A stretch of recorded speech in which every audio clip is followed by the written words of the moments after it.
Lire également en Côte d'Ivoire le blanchiment d'argent criminel et la spéculation occasionnent une flambée des prix de l'immobilier et du foncier à Abidjan. Un boom immobilier, réservé, aux Apifio. Les groupes immobiliers locaux Kedan et Batim comme les Marocains Adoa et Alliance multiplient les projets à Abidjan et dans sa périphérie.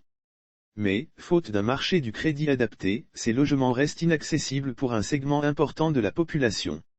Dans le taxi qui la ramène de l'aéroport d'Abidjan, cette habitante confie avoir désormais du mal à se repérer dans cette ville où elle vit depuis 40 ans. En particulier dans le quartier de la zone 4, Marqueuil, prisé des ressortissants français et de la communauté libanaise, ou encore celui de la Riviera, aux Deux Plateaux, ou d'Angré, dans la très huppée commune de Cocody.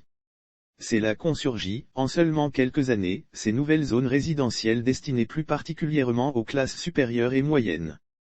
Alors que le marché immobilier connaît depuis 2011 une croissance annuelle de 18% dans le pays, reflétant principalement la tendance d'Abidjan, les besoins sont tels que la frénésie gagne aussi la périphérie. Croissance des agglomérations. De grosses opérations ciblent aujourd'hui les villes de Grand Bassam, Bingerville et Sango, près de la commune populaire de Yopougon, avec des produits plus accessibles. La construction de ponts et de voies rapides par les autorités a stimulé la croissance de ces agglomérations, qui se trouvent désormais à 30 minutes du centre d'Abidjan.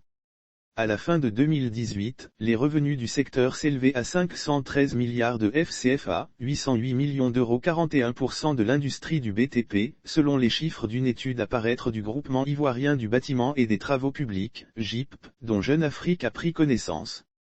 Si l'on s'attend aussi à d'importants investissements dans la construction hôtelière et dans l'immobilier commercial et de bureaux, où le mètre carré manque, l'immobilier résidentiel est celui où les besoins sont les plus importants.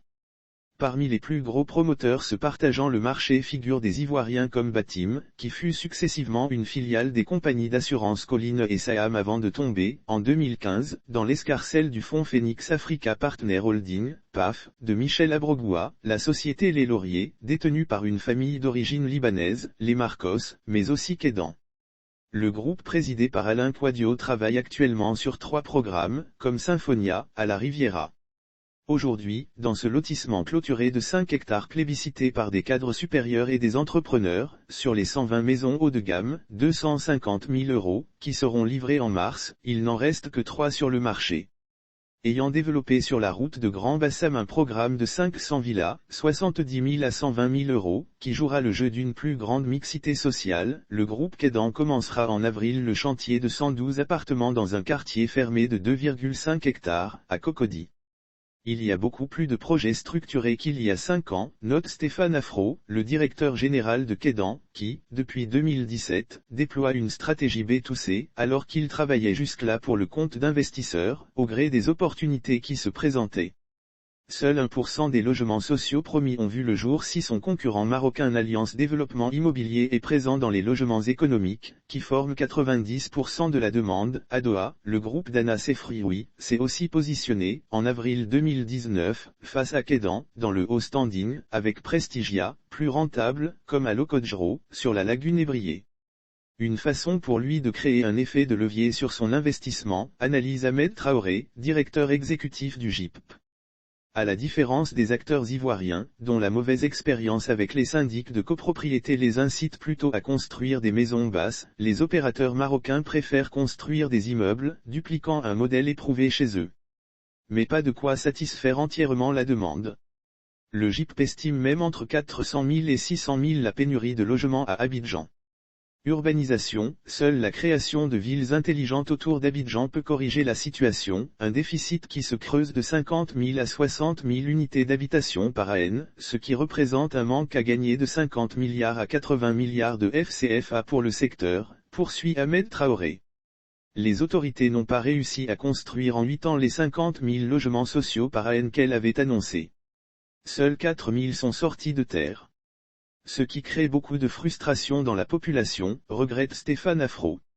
Des conditions d'accès aux crédits excluantes car si les promoteurs n'arrivent pas à répondre entièrement à la forte dynamique du marché, c'est qu'ils rencontrent de nombreuses entraves.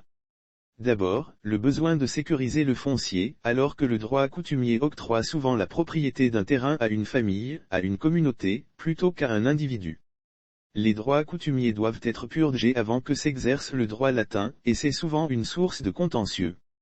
Le droit latin ne définit pas ce qu'est une famille africaine. Souligne Stéphane Afro, qui s'évertue à bien étudier en amont l'historique du foncier avant de lancer une opération.